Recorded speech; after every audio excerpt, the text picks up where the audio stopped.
Good morning, everyone. Thank you all for showing up. I'm Investigator Sandoval, the Public Information Officer for the Brownsville Police Department. Speaking today in this press conference will be Chief Felix Sauceda, and there's several representatives from several agencies, our Mayor, Trey Mendez, and several commissioners here. Chief Sauceda will be up here, make a brief statement, and he'll take a couple of questions. Right now, we're gonna go ahead and escort him in, and just give us 1 minute. Morning. Good morning.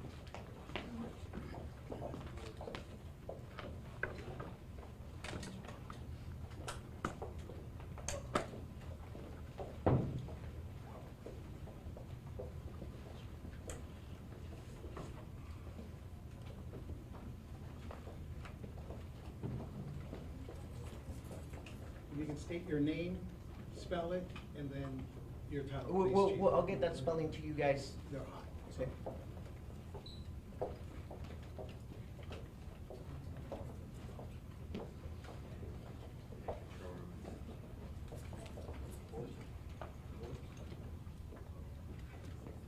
Well, good morning, and thank each and every one of you all for being here today this morning. We really appreciate you all's presence. And I am here as Chief of Police for the Brownsville Police Department, Felix, F-E-L-I-X, Sauceda, S-A-U-C-E-D-A, Brownsville, Texas. And I am here to deliver a brief on the tragic event that took place within our city yesterday.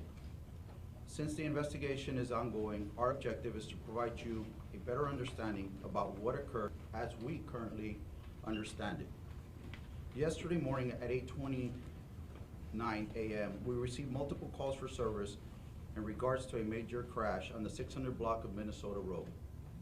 Upon arrival, officers found multiple casualties and several injured. Officers also found a gray SUV with heavy damage and a driver on scene. Through the investigation, it was found that the SUV ran a red light, lost control, flipped on its side, and struck a total of 18 individuals.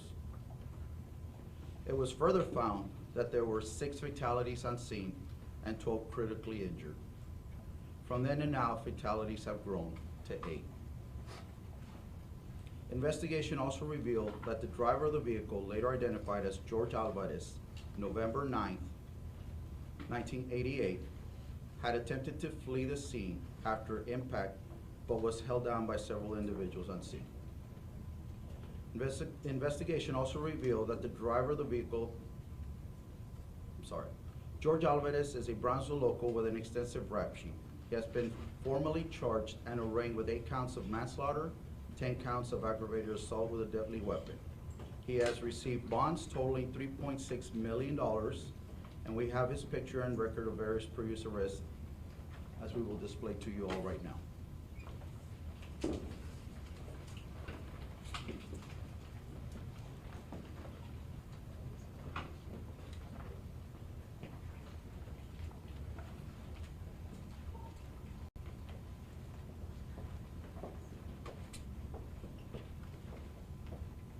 I want to thank my men and women serving who have worked and continue to process the scene, the very tragic scene.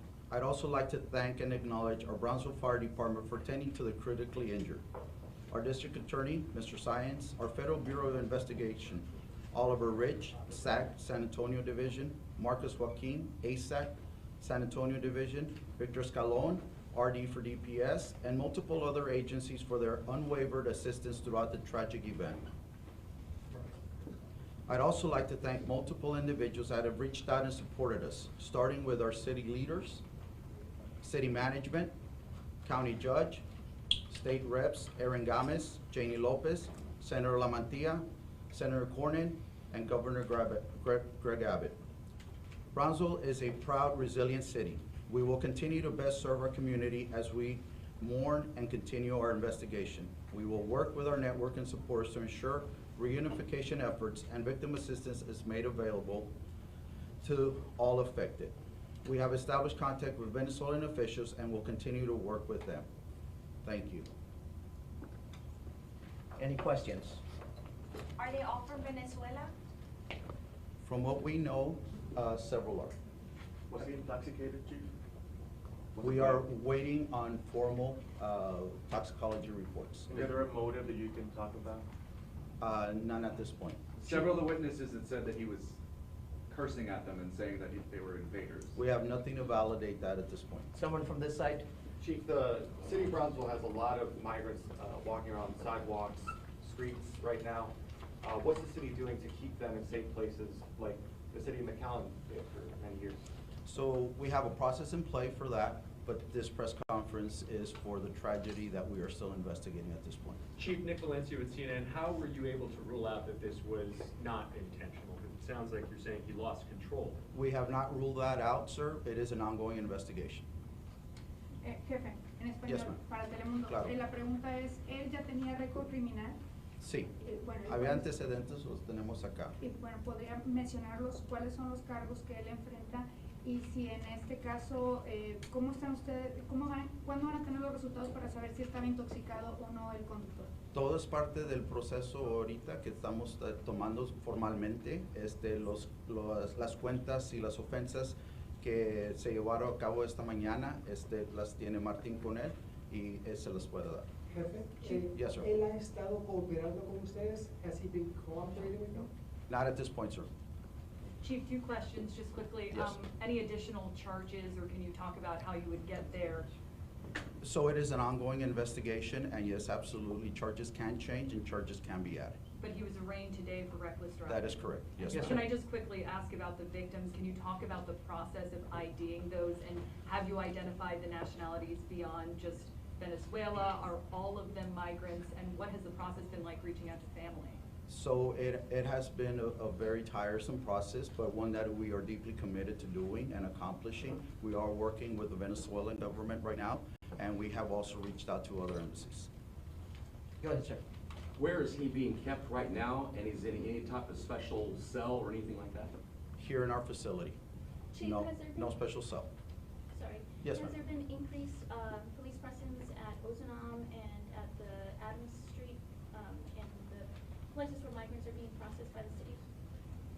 Once again, this conference is about the tragedy that we continue to We investigate. have two more questions, please. Sir, go ahead. Chief, two questions. Yes, sir. It's a Yes, sir. question and a follow-up. Absolutely. The extent of the injury, sir, if you can, let us know.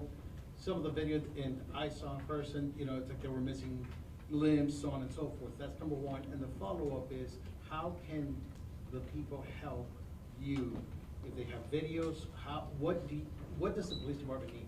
Absolutely. So there are various very critical injuries, and of course there was fatalities out of there at the scene, and we unfortunately continue to have a scaling, if you would, of fatalities, unfortunately. And for the public, right? Any and all videos, any and all statements, any and all, whatever it is that you know that can help us collaborate and bring this investigation to an end. Please reach out to us. As you all know, we have a very robust social media platform, and so please reach out to us. Last question, Chief, Stephanie. Yes, more about the victims. Are they all men? And about Mr. Alvarez himself, did he seem sober? And what did police officers encounter when he was there? So at this point, I can confirm that they were all males that we know of. And beyond that, we have to wait for official reports. Was he in the country? Thank you all so much for being here. We have the list of charges right there, the mugshot for y'all to take pictures of. Thank you, Chief. I have a contact list there in the back for everybody that is not familiar with us to leave your name and email. That way we can email you any updates further on with this case. As far as that, please send me an email with all your questions from this point from right now, and I will answer them accordingly. Thank you. Thank you so much.